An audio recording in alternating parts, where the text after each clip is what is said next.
His Excellency Prime Minister of the Islamic Republic of Pakistan, and I invite him to address the General Assembly. Bismillah ar-Rahman ar-Rahim. Iyyaka na'budu wa iyyaka nasta'in.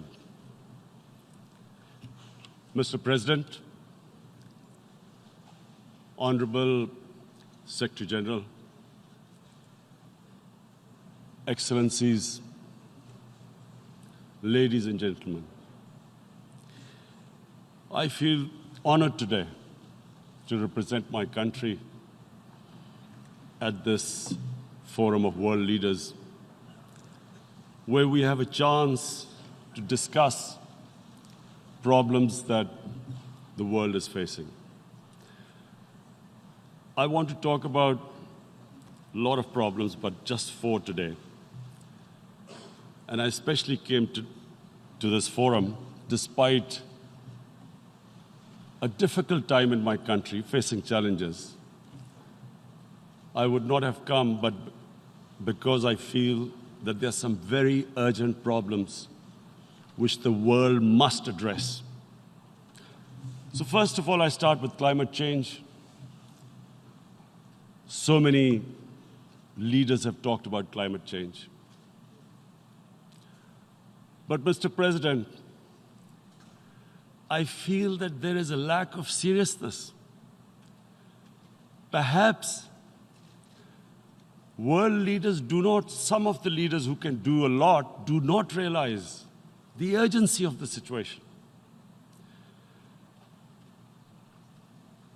We have a lot of ideas, but as someone said, ideas without funding is mere hallucination.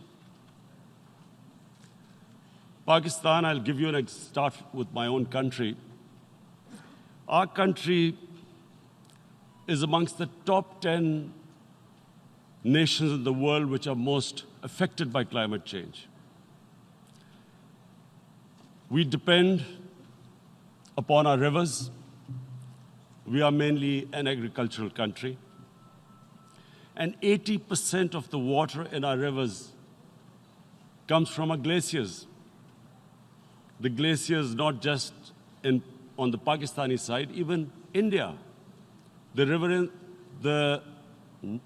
80% of the water in Ganges and the Indian rivers also comes from the glaciers, from the Himalayan glaciers, Karakoram, Hindu Kush.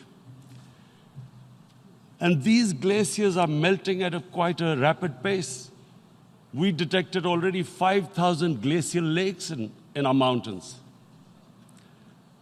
And if this keeps going, if nothing is done, we are scared that humans are facing a huge catastrophe. In my country, when my party came to power in the province of KP, we planted 1 billion trees in 5 years. Now we've set ourselves a target of 10 billion trees in Pakistan. Idea being to counter the effects of global warming. But one country cannot do anything. This has to be a combined effort of the world. My optimism comes from the fact that the Almighty has endowed humans with great powers. We can do anything, provided our survival instinct is stirred up.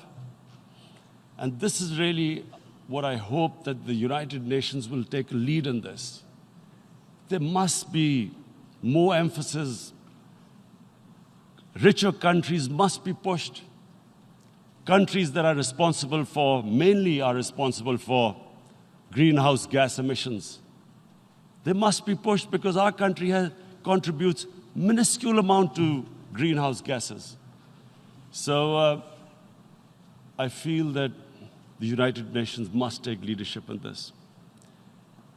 My second issue for me right now is even more critical. Mr. President, every year billions of dollars leave the poorer countries and go towards rich countries. Billions of dollars siphoned off by the ruling elites of the developing world. And they find their way into Western bank accounts, offshore accounts, tax havens, expensive properties hidden behind companies bought in Western capitals. Mr. President, this is devastating the developing world. This is causing more poverty, debts. It's impoverishing the developing world. The difference between rich and poor countries is growing because of this. Money laundering, which happens because money leaves the poorer countries into rich countries, is not treated the same as, for instance, money from drugs or terror financing. The seriousness which terror financing and money from drugs, the way it is treated, it's not the same. The way the poor countries are being plundered by their elites. It's not happening. In my country, when I took charge of our government a year back, in the 10 years preceding that, our total debt went up 4 times. The debt we had accumulated in 60 years, just in 10 years, it went up 4 times.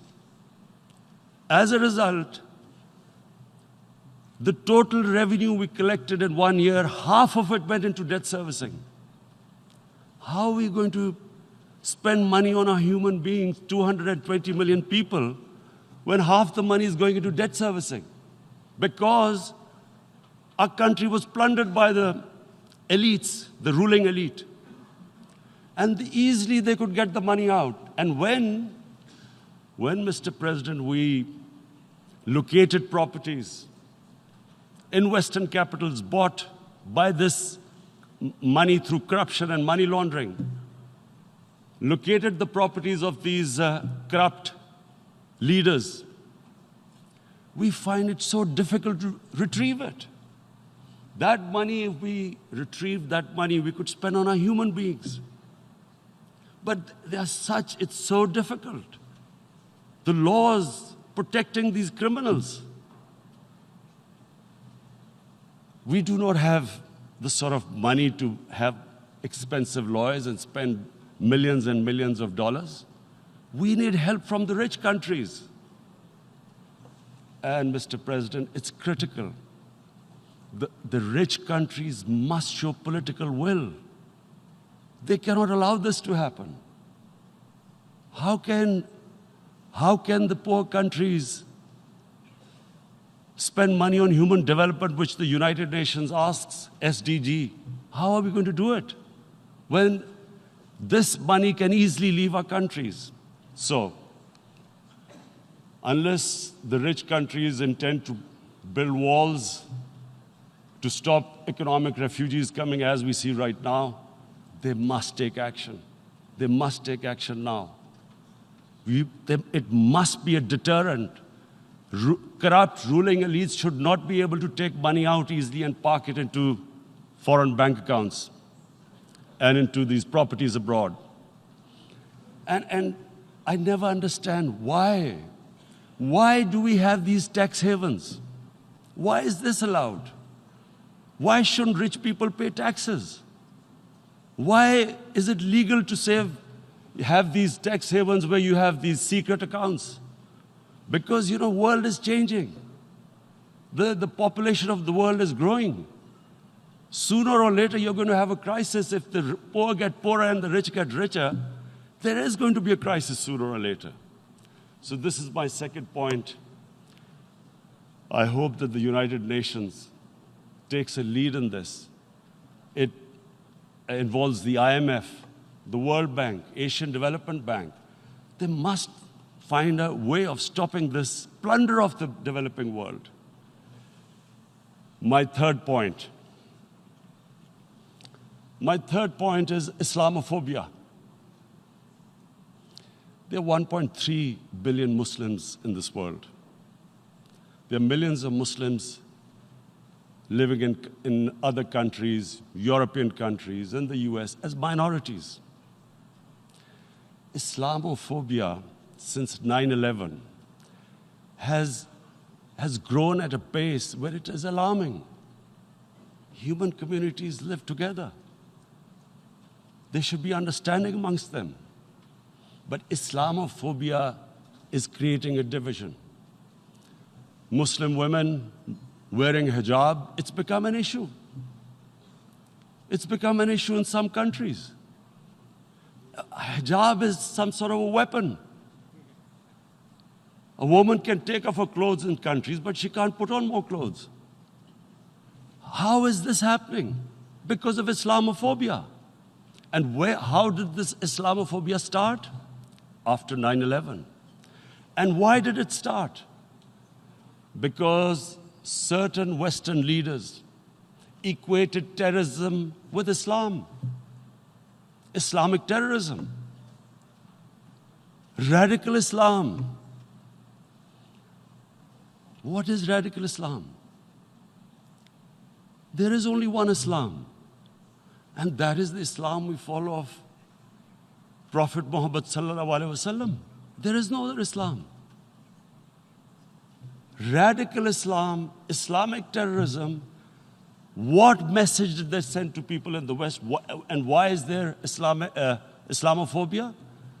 How is a person in New York, in the Midwest, in the US, in European capital, how is he going to distinguish between who is a moderate Muslim and who's a radical Muslim? Because terrorism has nothing to do with any religion. This Islamic terrorism, Islamic radicalism, and sadly used by leaders, this has been the main reason for this Islamophobia. And it has caused pain amongst Muslims. We in Muslim countries watch this Islamophobia traveling abroad, and it's getting worse.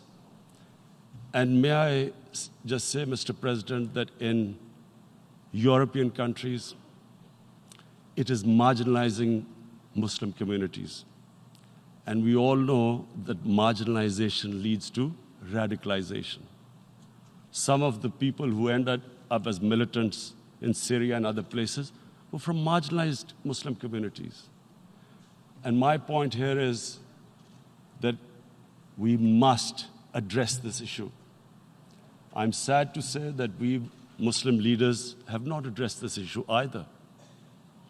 After 9/11, when this thing came about war against radical Islam, rather than Muslim leaders trying to explain to the West that there is no such thing as radical Islam, in all human communities, they are radicals. They're liberals and rest are moderate. All human communities, Christians, Jews, everyone has it.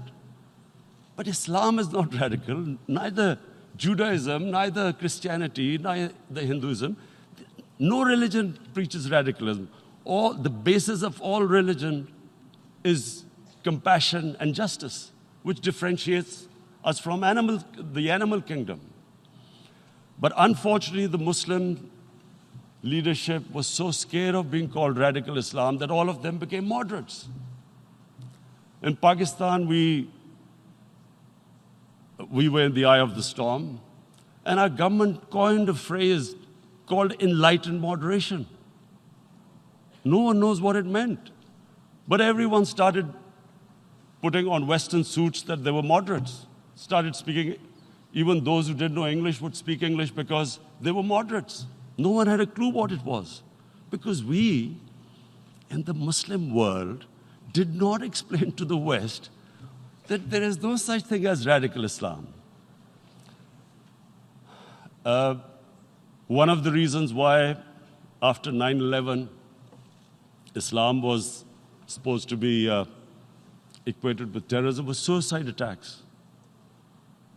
Because the 9/11 bombers did a suicide attack, all sorts of theories came up that the Muslims are involved in suicide attacks because they will get virgin in heavens. Some came up with, what about women? suicide attackers.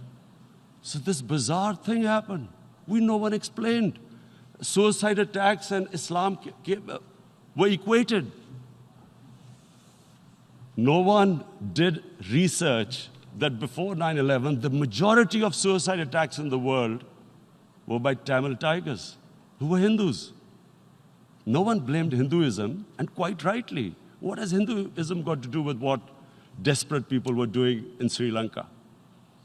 We all know we've seen films about Japanese kamikaze pilots at the end of the Second World War doing suicide attacks. No one blamed the religion. But here we were trying to prove we were moderates and not explaining to the West. But the most important thing I wanted to say here today, in explaining this Islamophobia, Mr. President, and I feel it's very important because I played professional sport in England, I spent a lot of time there. So I know how the Western mind works and how West views religion. So where the misunderstanding about Islam came. And one of the reasons it caused Islamophobia. That was, in 1989, this book was published, maligning, insulting, ridiculing our Prophet Muhammad sallallahu alaihi wasallam. And there was a reaction in the Muslim world. The West couldn't understand what was the problem. Because in the West, because I have spent so much time in the West, religion is perceived completely differently. They don't look upon religion like we do. And so, Islam was supposed to be an intolerant religion. It was against freedom of expression. And Islam took a real beating 30 years ago. I still remember it became a watershed. And every 2 or 3 years, someone would malign our Prophet, peace be upon him. There would be a reaction by the Muslims. And again, it was Islam, an intolerant religion. Again, this time, I blame a certain section of the people in the West who deliberately provoked this, knowing the impact it would have. But the majority of the people in the West didn't understand. This is where, again, Muslim leadership let the Muslims down. We should have explained to them what our Prophet, peace be upon him, means to us. So in 1 minute, I'll try and explain what he means to us. Our Prophet was the witness to the divine book, the Holy Quran. The Holy Quran is the book of guidance for Muslims, and the Prophet's life was living the Quran. He was an example of what the Quran guided us to be. So he is the ideal we all try to get to. The Prophet created the state of Medina, the first state in Islam. That state was the basis of a Muslim civilization which became the predominant civilization for the next 700 years. And what was that state?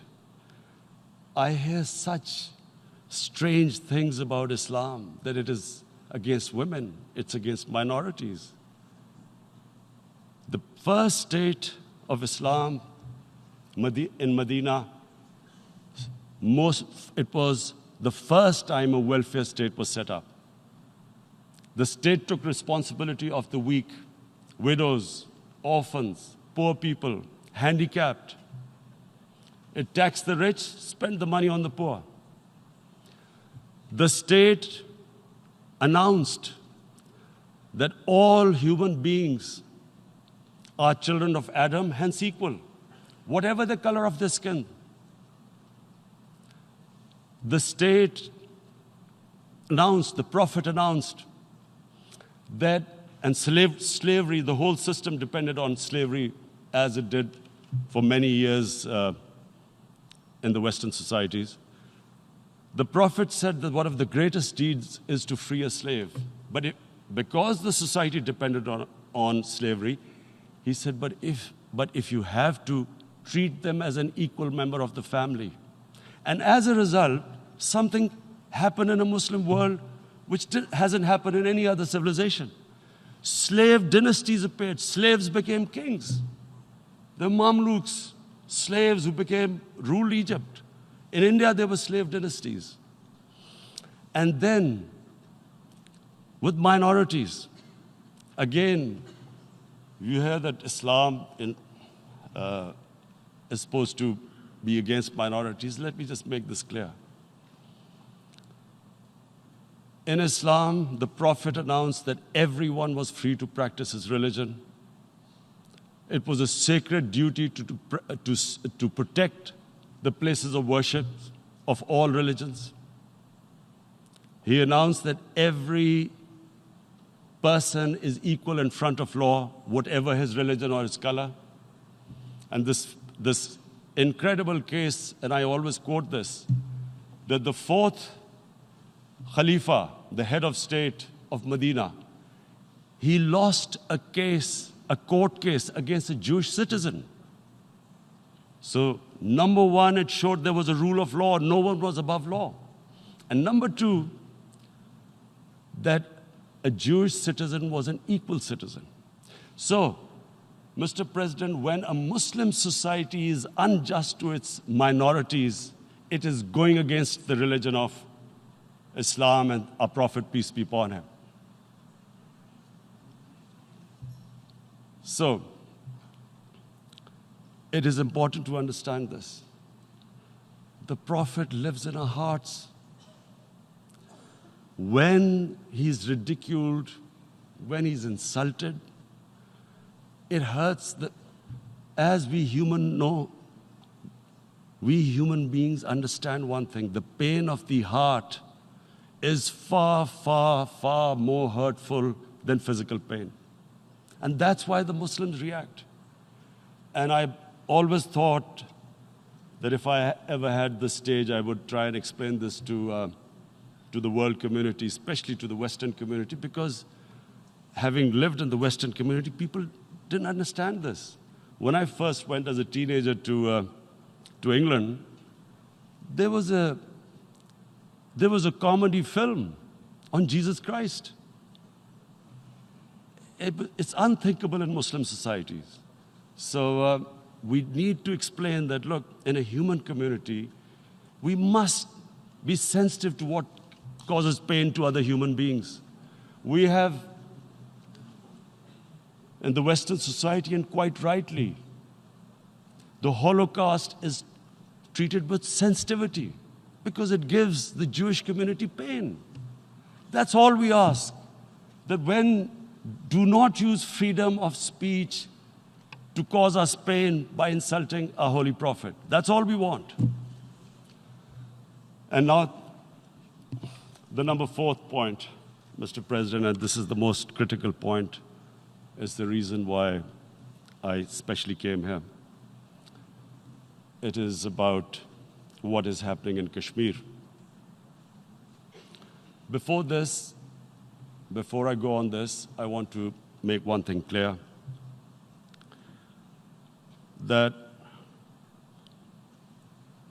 when we came to power, my first priority was that Pakistan would be a country which will try its best to bring peace. We had been through this war on terror. We joined the United States war on terror after 2001. And Pakistan went through one of its worst periods where 70,000 Pakistanis died and over 150 billion was lost to our economy. And Mr. President, I opposed the war because in the 80s, Pakistan had joined the Western countries in what was the freedom struggle then in Afghanistan against the Soviets. And it was funded by the Western countries. These mujahideen groups, which were treated in guerrilla warfare, were trained by Pakistan Army, funded by the Western countries, and especially US, and they waged what was a freedom struggle in Afghanistan. The Soviets called them terrorists. We called them freedom fighters. 1989, the Soviets retreated. The Americans packed up and left. Pakistan was left with these groups. Come 9/11, Pakistan joined the United States in this war on terror. And now our government was supposed to, the reason why I opposed joining this war, because here we had indoctrinated them in jihad, meaning freedom struggle against foreign occupation. Now, because we had joined the US, and the US had occupied Afghanistan, now we were supposed to tell them that, no, this is not freedom struggle and jihad, it's terrorism. So that's why I tried to tell then government that, stay neutral, because you will have leverage over them. You will be able to control them. But if you join them, you become collaborators, and they will attack you, which is what happened. They turned against us. We went through a nightmare. 70,000 people killed in a war we had nothing to do with. No Pakistani was involved in 9/11. Taliban were in Afghanistan. Al-Qaeda was in Afghanistan. What had we to do with it? 70,000 Pakistanis died. So when we came to power, we decided that we would dismantle what was left of these groups. And this decision was taken not just by us, but by all the political parties in Pakistan. Unfortunately, they didn't implement it. So we came to power, we decided to implement it, and we dismantled whatever was left of the groups. And I know that India keeps accusing us that there are these groups there. I would like the United Nations to send observers, see for themselves what we've done. No Pakistani government would have dared to do this because it would have created strife. But we decided that there would be no militant organizations in Pakistan. So I need to give you this background and to what I'm going to say later on. And secondly, we started mending fences. I invited the Afghan president. We developed a relationship with Afghanistan. We had problems with Iran. We mended fences there. And then India. Now let me just give you a little background about my relationship with India. Because of cricket, and cricket being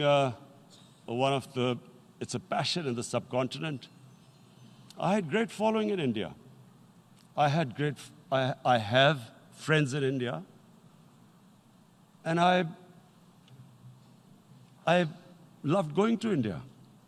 So immediately, when my party came to power, the first thing we did was to immediately reach out to India.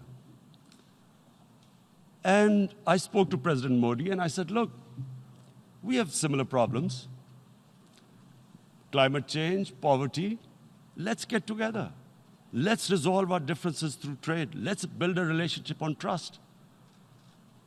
Prime Minister Modi told me that, there were terrorist attacks from Pakistan. I said, we have problems with you. There are terrorist attacks which we know are instigated by India in Balochistan. We caught a spy, Kulbhushan Yadav, who admitted what the sabotage going on in Karachi and Balochistan. So we said, look, let's leave that behind. Let's move forward. Our main priority should be our people. The highest number of poor people live in the Indian subcontinent. Unfortunately, didn't make any headways. Our foreign ministers were supposed to meet on this in the UNGA last year. India canceled it. We thought that it's their election coming up. It's a nationalist, ultra-nationalist party. It doesn't want to cozy up to Pakistan. So we thought, okay, we'll wait till the elections. Meanwhile, a 20-year-old Kashmiri boy, whose father said was radicalized by the security forces in Kashmir, blew himself up on an Indian convoy. Immediately, India blamed us. I I spoke to the Indian public on television. I said, if you give us any iota of proof, we will immediately take action because we've clamped down on these groups. Rather than sending us any proofs, they sent their jets in, they bombed us. We retaliated. A jet, 2 of their planes were shot down, 1 pilot bailed out in Pakistan. We immediately returned the pilot, saying that, look, we do not want any escalation.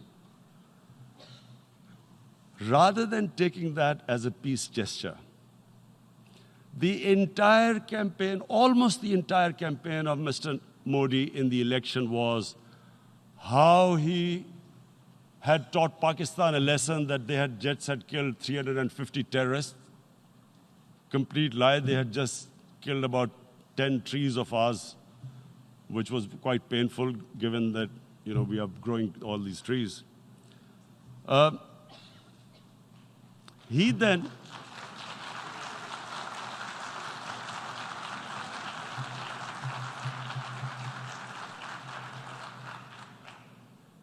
the election campaign, Mr. Modi used words like, this is just a trailer, the movie is about to start.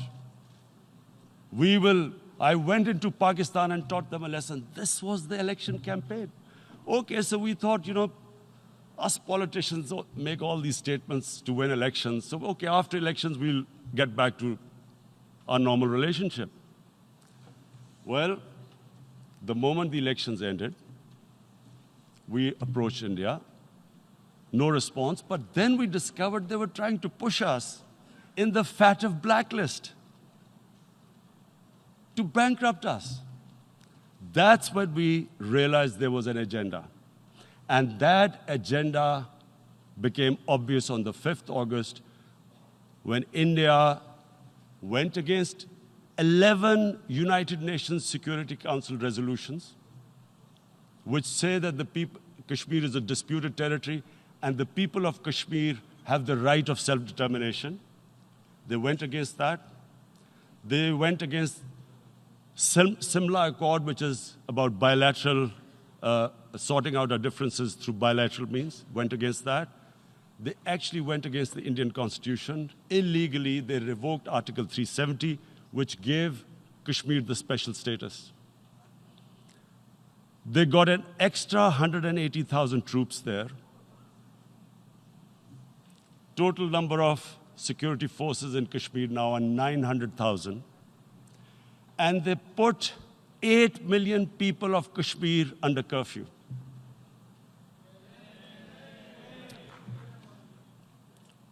Mr. President, now I just briefly want to make the people understand how can anyone do something like this? And for that, I have to explain to you what is RSS. RSS, Mr. Narendra Modi is a life member of RSS. RSS was an organization that was inspired by Adolf Hitler and Mussolini, came about in 1925. They believed in racial purity, racial superiority. They also believed they were an Aryan race like the Nazi believed they were an Aryan race. All that I'm saying can be verified. This is the time of information revolution. You can Google all this, what I'm saying. But it is very important for me to explain this to you so you know what is happening in India. This RSS believed in the ethnic cleansing of Muslims from India. At one point, there was racial superiority of the Hindu race. Secondly, it was hatred for the Muslims and for the Christians because they believed that this golden age of Hindu civilization was stopped because of Muslim rule centuries back and then the British rule of India. So it was racial superiority and hatred for Muslims and Christians. this is openly stated. You look at the founding fathers of RSS, Golwalkar and Savarkar. Just Google them and you'll find out. And this ideology of hate is what murdered the great Mahatma Gandhi in 1948. It was this ideology of hate that made Narendra Modi in 2002 do a pogrom against Muslims in Gujarat when he was the chief minister. He allowed 3 days for these RSS goons who were inspired by the Hitler brown shirts. They actually wear brown shirts. This RSS, the Congress Home Minister gave a statement that in RSS camps, terrorists are being trained. And these terrorists butchered 2,000 Muslims and 150,000 Muslims were made homeless. Narendra Modi could not travel to the US because of that. And I need to make you understand this background before I explain to you that what sort of a mindset would lay siege to 8 million people with 900,000 troops. Women, children, sick people, locked in as animals. In fact, of what I know of England, if 8 million animals were locked in, the RSPCA would have made a lot of noise about it. These are human beings.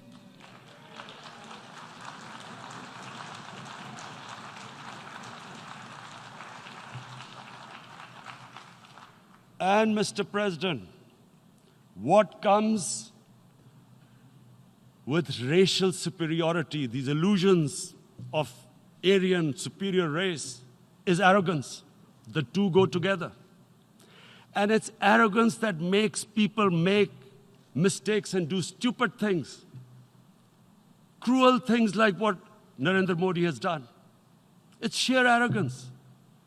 And it's arrogance that has blinded him from the fact that what is going to happen when the curfew is lifted?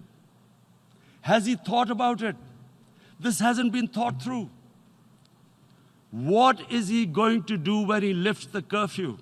Does he think that people of Kashmir will quietly accept the status quo because India has changed the constitution and taken away the special status? They'll accept that?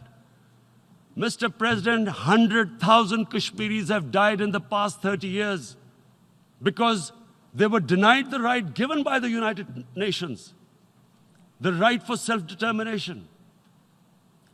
100,000 have died and 11,000 women have been raped. There are 2 United Nations human rights reports on this.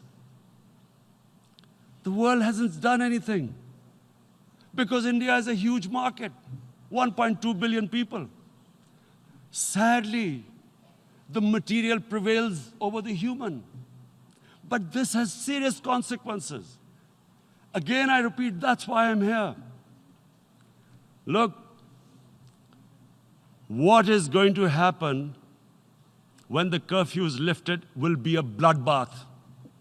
The people will come out. There are 900,000 troops there. They haven't come to, as Narendra Modi says, he's done this for prosperity of Kashmir. This is supposed to be for the development. These 900,000 troops, what are they going to do when they come out? There'll be a bloodbath. Has he thought it through what happens then? Mr. President, has anyone thought that what happens when there is a bloodbath? What do you think the impact will have on people of Kashmir? What do you think they will think?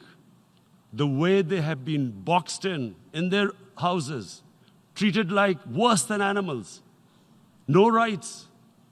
Thousands of all the political leadership has been arrested, taken out of Kashmir. Even those Kashmiri leaders who were pro-India have been taken out. 13,000 boys have been picked up and taken to God knows which destinations. So what do they think? What will the people of Kashmir do when they lift the curfew? They will be out in the streets. And what will these soldiers do? They will shoot them. They've already used pellet guns, blinded young boys. In the last 6 years, the 5 years, the oppression that has gone on in Kashmir. And so, Kashmiris will be further radicalized. Mr. President, there will be another Pulwama. And guess what? India will blame us. They're already blaming us. They're saying all this is happening because of Pakistan. One of their defense ministers said, there are 500 terrorists lined up on the border to go in. Why would Pakistan send 500 terrorists when there are 900,000 troops? What impact are they going to make? What will they do? And don't we know that the moment there is some terrorist attack, all that will happen is there'll be further cruelty and oppression of the people of Kashmir. We will just give the 900,000 troops to further crush the people of Kashmir. And then we'll give the Indian government an excuse that, look, Pakistan is a terrorist state, and this mantra that has gone on, Islamic terrorism. The moment you use this catchword, Islamic terrorism, the whole world turns away. No one talks about human rights. You can do whatever you want, which is what has happened in Kashmir, because they keep using this word, Islamic terrorism. And this is what they're doing right now. What do we benefit from further increasing the cruelty on the people of Kashmir? And why would we want this? But there is no other narrative left for India. As when they lift the curfew, whatever happens, Pakistan will be blamed, and there is always a danger of another Pulwama. They might come and bomb us again, and then another cycle might start. And what does Narendra Modi think that 180 million Muslims of India are thinking right now? Aren't they watching these Kashmiris stuck inside for 55 days they've been stuck in? Aren't they watching? What do you think? Don't you think that the Muslims will be radicalized in India? And I'm talking about 180 million people. And when they get radicalized, there will be some incident in India somewhere down the line. Again, we will be blamed. And I'm warning you right now, again, we will be blamed. And, Mr. President, what about 1.3 billion Muslims who are watching this? And they know that it is only happening in Kashmir because they're Kashmiri Muslims. This is not happening to Kashmiri Hindus. They know that this is happening because of their religion. So what do you think they will be thinking? What do you think the Jewish community would think if they were, forget 8,000 Jews stuck like this? What do you think Europeans would think? What do we think? I mean, any human community, if their members are stuck like that, what do you think they will think? Are we a children of a lesser God? Is it not going to cause us pain? And then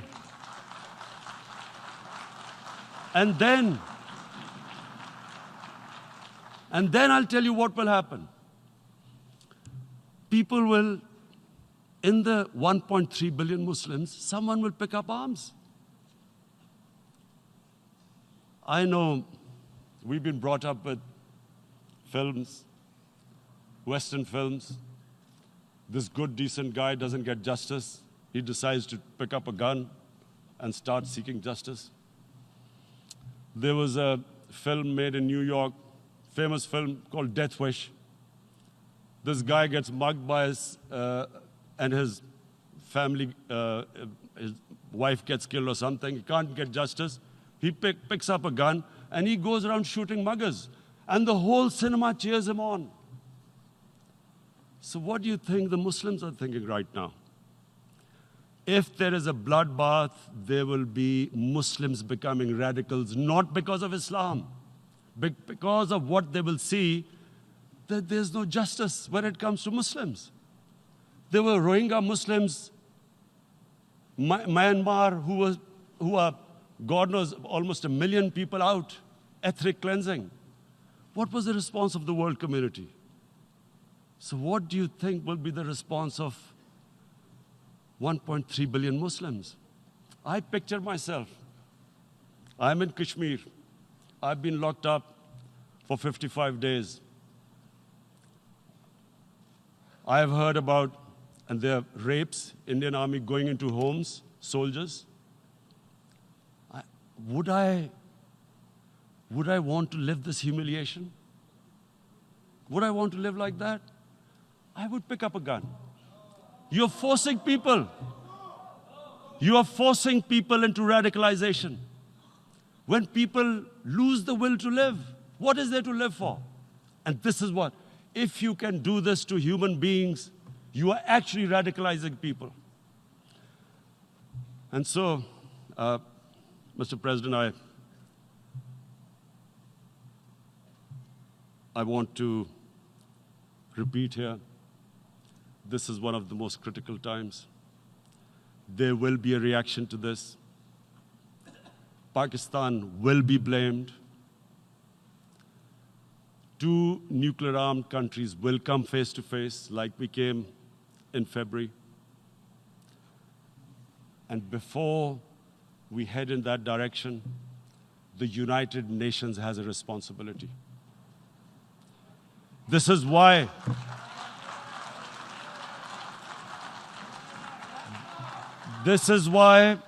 the United Nations came into being in 1945. You were supposed to stop this happening. I feel we are back to 1939, Munich. Czechoslovakia has been taken, annexed. What is the world community going to do? Is it going to appease a market of 1.2 billion, or is it going to stand up for justice and humanity?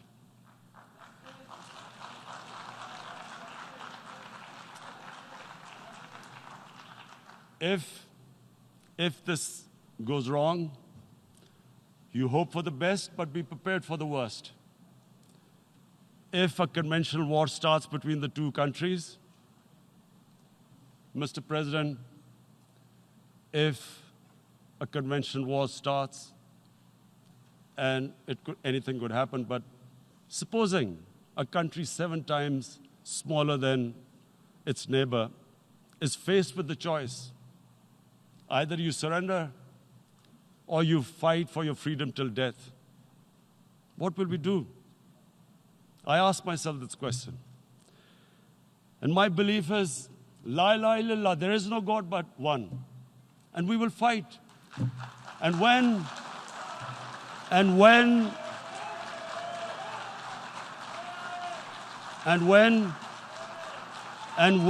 a nuclear-armed country fights to the end, it will have consequences far beyond the borders.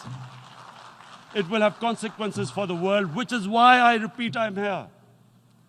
Because I'm warning you, it's not a threat. It's a fair worry that where are we headed? And I've come here to tell the UN, you've got to, this is a test for the United Nations. You are the one who guaranteed the people of Kashmir the right of self-determination. They are suffering because of that. And this is the time. This is the time not to appease like in 1939 appeasement took place. This is the time to take action. And number 1 action must be that India must lift this inhuman curfew, which has lasted for 55 days. It must free all political prisoners, and especially those 13,000 boys that have been picked up. Parents don't know where they've disappeared. And then the world community must give the people of Kashmir their right of self-determination. Thank you.